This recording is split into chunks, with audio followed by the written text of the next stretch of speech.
You are Locked On Auburn, your daily podcast on the Auburn Tigers.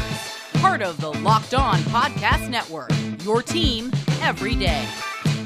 Yes, welcome on into Locked On Auburn, your daily Auburn Tigers podcast. I'm your host, Zac Blackerby, and joining me for this weekly event, a Charlie Tuesday, Charlie 5 Auburn message board legend. Hello, sir. How are you?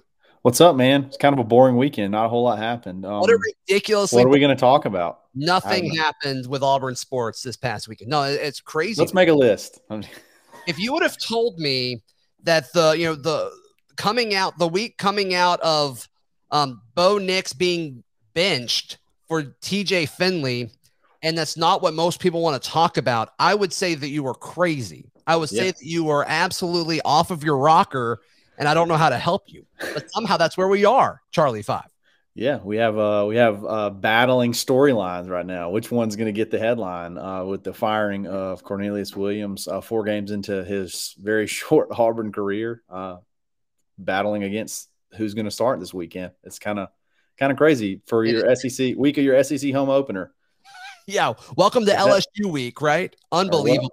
Welcome to being an Auburn fan. Yeah. We can't have anything be smooth, can we? No, Even when no. we're really good, there's like scandals and stuff going on. So exactly. All right. I think the biggest storyline is Bo Nix being bent for TJ Finley, and where we go from here. The weekly Brian Harsin press conference wrapped up about an hour and a half, 2 hours ago before you and I sat down to record this conversation. Bo Nix is still listed as the starter in the weekly depth chart that they send out. It's in the media notes that they send out to everyone. And, of course, the first thing everybody does is scroll to the depth chart. Bo Nix is still the starter. There's no or anything. It's Bo Nix 1, TJ Finley 2. Wouldn't put a whole lot of stock in that. Or should we? I mean, I think that's an interesting conversation to have. I think I didn't expect him to name the starter. And, honestly, I don't know why he would. I don't know why he would do that. You actually have a situation where you're having to force LSU to kind of prepare for both guys at this point. Yeah. So I don't know why you would announce a starter. I don't think it makes sense. Yeah. You don't get, do you get anything out of it? Because you gain nothing. Yeah. The team's going to rally behind whoever it is. From it except for pacifying. Right. And Harsin does not care about making the media happy, nor should he. Literally zero. Yeah. That's not his job. That is totally fine. And the team will know. The team will already know.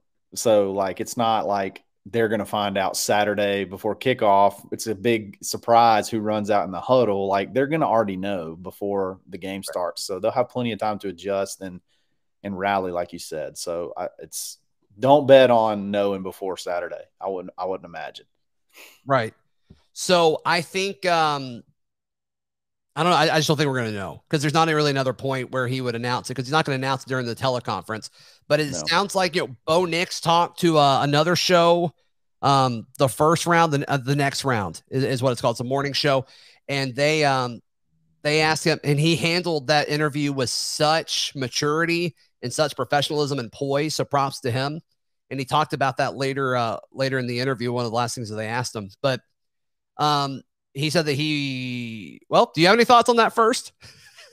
No, I mean, obviously I think he handled it well. I don't think people realize that, this kid was literally born and raised to be Auburn's starting quarterback. It's been like his whole life goal. And like, to imagine having your life goal, you achieve it, and then it be taken away based off of your performance or things sort of out of your control.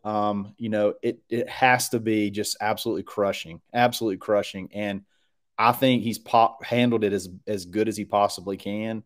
And the press conference not the press conference, but the questions that he asked, I thought his answers were great. I don't know what people expect him to say. It's really funny how Bo has been such a polarizing character for Auburn since he's been here. Right.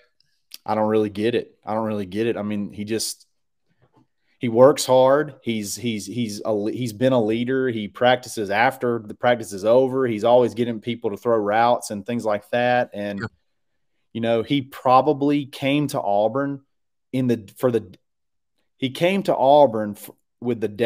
detriment of his career, possibly. You know, he came to Auburn because he loved Auburn so much, and it was possibly to the detriment of his career by coming under a guy that unfortunately has never developed a high school quarterback to be any good whatsoever. And every quarterback that's ever worked under him has regressed as they've been here. And it may be so far gone that he can't rebound from it. And I just don't understand how there's been so much like angst towards him other than like, and it's not just poor play. It's like character attacks. I don't get it whatsoever. I don't get it at all. The character attacks are bad. The character attacks are unneeded and unwarranted and probably unfounded. I doubt anyone has this proof that no, they don't. A terrible human being. I just don't believe it.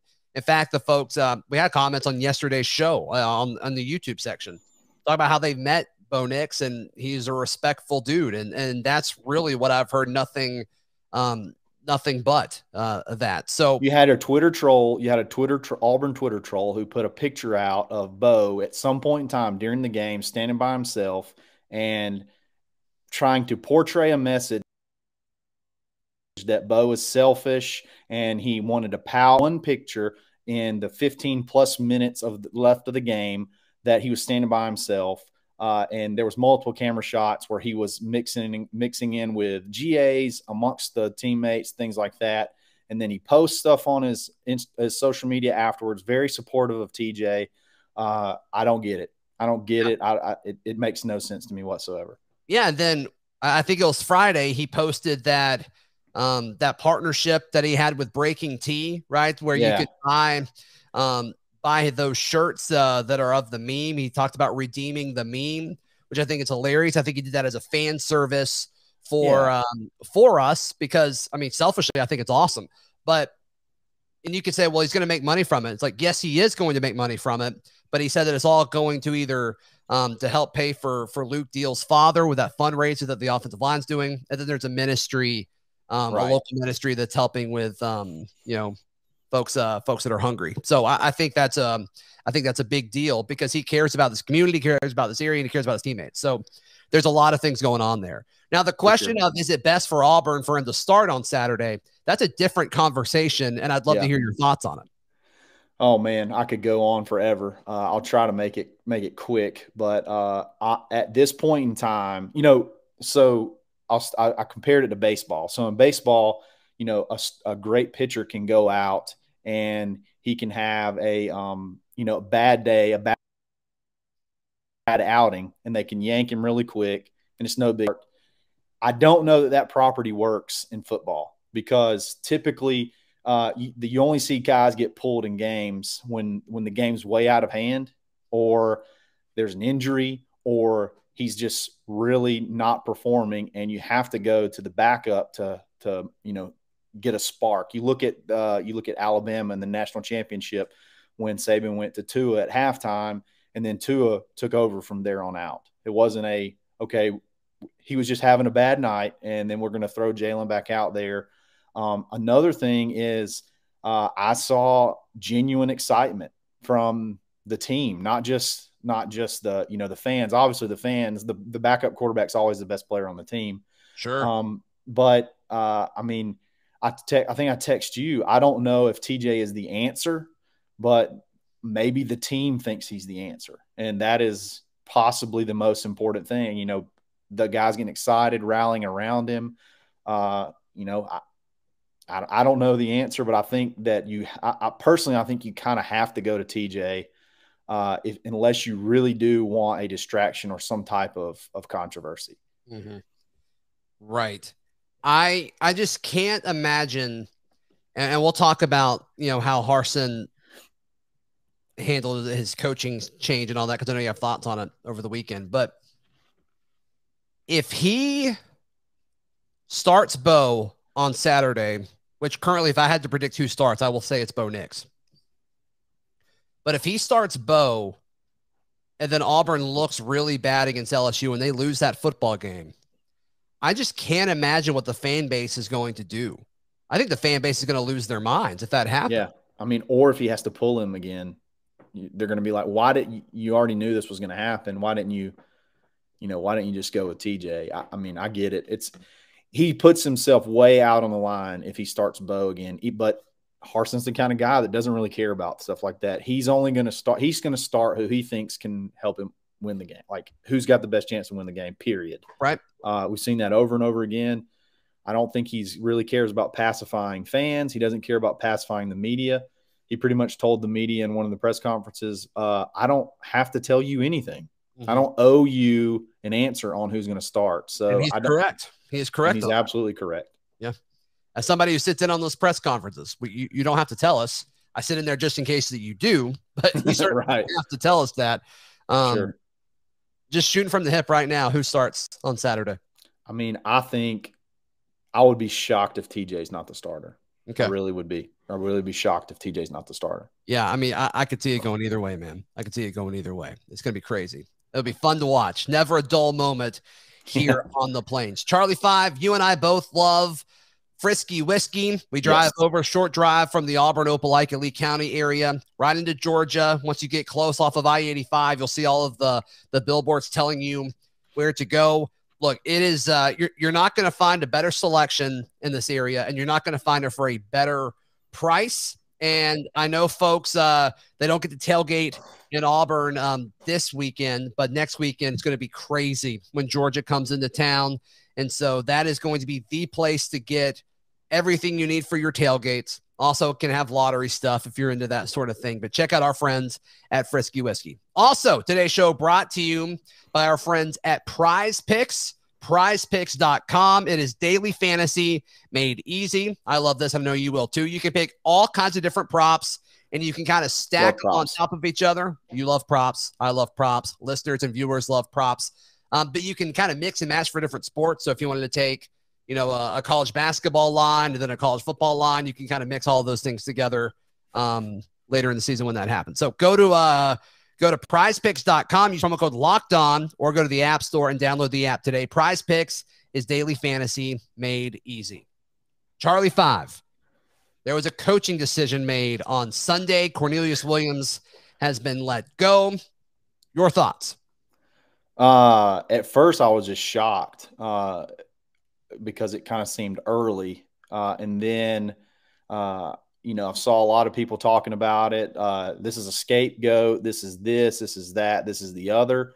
And the more I really thought about it, and then he said something in his press conference today that I'm not sure if a lot of people caught, and I'll go over that in just a second. But I started to think, why do you have a scapegoat? You have a scapegoat when you care about what people think. Hey, right. Look, I am trying to fix things. Look, I fired. This is the problem. I'm trying to fix it. Brian Harsin, I've already said it. He does not care about optics. He does not care about the way things look. If it's a bad look, he doesn't care. He does not care. So that leads me to believe that there was a bigger issue, whether it be performance, whether it be discipline, whether it be whatever it was, there was an issue that he had, and he already had the guy in line that he probably wanted there to begin with on staff, so he could go ahead and cut it off right there and be done with it. And he said something in his press conference today. I'm not sure if you caught it, but he said that there's been multiple times where we line up on offense with 10 guys. And if you remember, in the game-winning drive against Georgia State, there was at least once, if not multiple times, where TJ is looking over to the sidelines in absolute panic because there's only 10 guys on the field, and we have to run out a wide receiver right at the end to get lined up. What does that mean? I don't know the responsibilities there. Was that Cornelius' responsibility to make sure his guys know the signals and the packages and the things like that they're supposed to go into? I don't know. I know that this offense is very complex. There's tons of formations. There's a lot of memorization. There's a lot of motions. There's a lot of packages. There's a lot of things that go into it. This is not a Neil Brown offense where it's sort of simplistic, spread every single formation, screens and quick passes and then go chuck it deep. Like, this is not one of those type of offenses. It's very complex. Spacing matters. It matters. And I think that he saw a problem and he went ahead and addressed it immediately. That's interesting. I remember that happening. I didn't really put two and two together, but even if it's not his decision, like in the game, it is his responsibility to make sure his receivers are ready. And a lot of things fall into that, right? As far as knowing routes, knowing the formations, knowing when you're supposed to be in the game, and everything that kind of goes in between those things. So 100%. Yeah, that's a good point. That's a good point. Yeah. One of the questions I was going to ask you is, did you think it was a scapegoat type situation? I know you put that in a message thread on the message board at auburnlive.com. Right. Monday or Sunday, whenever that was. And so I think that's a good thought process. I think that makes a lot of sense there. To be a scapegoat, you have to care. What you have to, you have a scapegoat when you're trying to send a message or put an image out there that something's being putting the blame on all of our problems. Our blame is on Cornelius Williams. But in order for that thought process to work, you have to have somebody that actually cares about that is actually worried about that. And I don't think that's Brian Harsin personally. Right. I don't think it is at all. That mindset is so different than like how 99% of people in the world think. If Nick Saban does this, nobody cares. Nobody bats an eye. That's true. Nobody bats one single eye. So one thing that people have asked, and I've gotten it on Twitter, I've gotten it on the comment section on YouTube, and I've just seen people say this. Does Harsin deserve just the blind trust? Does Harsin deserve that from the fan base? Well, I mean, if we want to continue to be the same Auburn that we've always been, where it's just let's hire SEC retreads or someone with SEC ties, force them to hire all SEC ties coaches. They don't get to do what they want to do, and then we scoff if they don't do things the way that we envision other SEC coaches do. If we continue to do that, I mean, we can expect.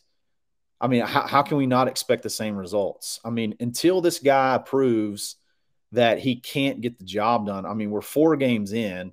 Mm-hmm. We're 3-1. He made one of the most. I can't even remember the last time an Auburn quarterback was benched in the middle of a game to go to the backup to create a spark, and it ended up winning the football game. I'm not sure that Bo could have driven the team 98 yards to win the game, albeit Georgia State. Who cares? He put somebody in, created a spark, and the kid made some plays that I don't think Bo could have made, keeping his eyes downfield, and won the football game. So if you want to have the same results, be mad. If you want to continue to be a 7-8 win team, be mad. Maybe that's what Harsin's going to be. Maybe it's not. It's something we're not used to 100%. And I, for one, am excited about that aspect of it, because this is something different than we've all expected, all seen for however many years, and we'll see how it pays off. I thought you would say that. That's why I asked that, and I think it's a good answer. Answer. What are your general thoughts on Eric? Is it Kiso? I'm gonna go with Keesaw. I think it is Keesaw. I think that's what Harsin said. Seesaw, but with a K. Yeah, I think that's it. I mean, I think he's fine, right? I think obviously he knows Harsin. He's on the same page, and it sounds like maybe Coach Williams wasn't on the same page based on some of the reasoning that you were throwing out there. So at this point in the season, it's definitely the guy that you go to. But yeah, he's got a lot of experience. For sure. He was Lane Kiffin's #1 grad assistant at Alabama during the 2015 season. He's been an offensive coordinator. I think that if he would have not been retained earlier at Boise State, he would have already been the wide receivers coach. But I think he was kind of holding out, thinking he would be retained, and then wasn't. So we hired him as an analyst. He was basically the assistant wide receivers coach. So I think we'll be fine. I think we'll be fine. I don't think they'll really miss a beat in that sense. Moving forward, I'm not sure. I mean, can he recruit here? But then again, that goes back to doing it the way we've always done. Should we go hire a wide receiver coach with SEC ties, or should we let Harsin get who he wants and do it his way and see if it works? Right. And then at the end of 2 or 3 years, we'll see if we're moving in the right direction. Right. Today's show brought to you by our friends at RockAuto.com. You can save time and money when using RockAuto.com. Charlie 5, do you like saving time? All the time. Do you like saving money? All the money. You must like using Rock Auto. Go to rockauto.com right now and see all the parts available for your car, truck, or SUV. Right, Locked On Auburn in their How Did You Hear Us Bought Us box so they know that we sent you. Amazing selection, reliable low prices, and all the parts your car will ever need. That is at rockauto.com. And Bet Online, it is the season to place your bets on all things college football. The NFL is heating up, and Bet Online right now is offering a 100% welcome bonus. All you have to do is use promo code Locked On. Bet Online, your online sportsbook experts. Charlie 5, in these closing minutes on today's show, what do you think, and what's your confidence level going to Baton Rouge and taking on the LSU Tigers? It's not. I don't have zero confidence. I have no idea. I have no idea how to feel about this game. LSU leads the SEC in sacks. That's scary because our offensive line is not particularly good in pass protection. But at the same time, if you could go into this game knowing who your starting quarterback is and knowing that's going to be if it's going to be TJ, and you can build a game plan around that, maybe there's some things that he can do better than Bo, or maybe that you've lit a fire under Bo now, and he knows that there's a chance that he definitely has to be looking over his shoulder now. I don't even know how to feel. I don't even really know how to feel about this game. A game that I think is very winnable. Right. The most winnable it could possibly be at Baton Rouge. I'm going into this game feeling a lot more uneasy than I did before. Right. I mean, this is a game all summer. I was extremely confident that Auburn would go down there and win. Blindly confident. And I felt that way going into the Georgia State game as well, even though how Auburn played at Penn State. It's like, okay, if they can do that at Penn State, they can do this and win in Baton Rouge. Right. After this past Saturday, Charlie 5, I don't think Auburn's going to win this game right now. Now, we may see a motivated Bo Nix. If he starts, we may see a different team altogether with TJ Finley, like you talked about. But I just don't think we can assume that either of those things are going to happen. In a positive direction, in a positive manner, yeah. Right. And I hate that because I don't think LSU is a good football team. No, they're not. I was talking to some guys that cover LSU earlier today on Monday morning as we record this Monday afternoon. And I was just talking with the guys and they're like, yeah, I thought Auburn was going to come down here and whoop LSU, but now all of a sudden it's like, I don't necessarily feel that way. And I'm like, I get it. I'm kind of in the same boat as you. They expected to lose to Mississippi State. They looked really, really good against Mississippi State. And the storyline down there in Baton Rouge went from, okay, we're probably going to lose to Mississippi State, and then Auburn's going to come down here and beat us, and Ed Orgeron's going to get fired that Sunday. That was the storyline. They expected that to happen. And they looked really good against Mississippi State. And now I think they see an opportunity to beat a ranked Auburn team that's coming into town, and their season is going to be totally turned around. They're going to start believing in themselves again because Ed Orgeron, you can say what you want about him, but he can get his team motivated and fired up. Now, how much better does he make these guys? I don't know. I don't know that. But he can get this team believing, and there's a lot at stake for both of these teams because I think if LSU beats Auburn and then Auburn has to host Georgia, and I just don't see any way that Auburn's going to win that game. And just like currently, the morale of this team is going to be shook. There's just not going to be a whole lot to cheer for in regards to championship hopes. And you just got to readjust, recalibrate your expectations for the rest of the season if you're a fan and say, okay, well, we can play for now. These things. Right. Yeah. Right. Yeah. I'm with you 100%. I want to go one more quick thing on Bo before we get done. So the first two games, I've talked to a buddy of mine who's a physical therapist. The first two games, Bo was incredibly accurate. When I say accurate, I'm not talking necessarily about completion percentage, even though he was 20 for 20 adjusted completion percentage. He was like 9 of 12 in the second game. He was literally putting the ball wherever he wanted to put it. Okay. Yeah. And then three or four plays into the Penn State game, he hurts his shoulder. He comes off the thing. They're working on his shoulder. A buddy of mine who's a physical therapist says that although Bo has never really particularly been super accurate, the what we saw the first two games was, I was just like, wow, this is a whole new guy, competition level or not. He's putting the ball on the money. The shoulder controls accuracy. The shoulder controls accuracy. The elbow controls velocity. If you notice, Bo can really zip the ball to the sidelines and zip the ball over the middle. When he tries to really get it downfield, he struggles.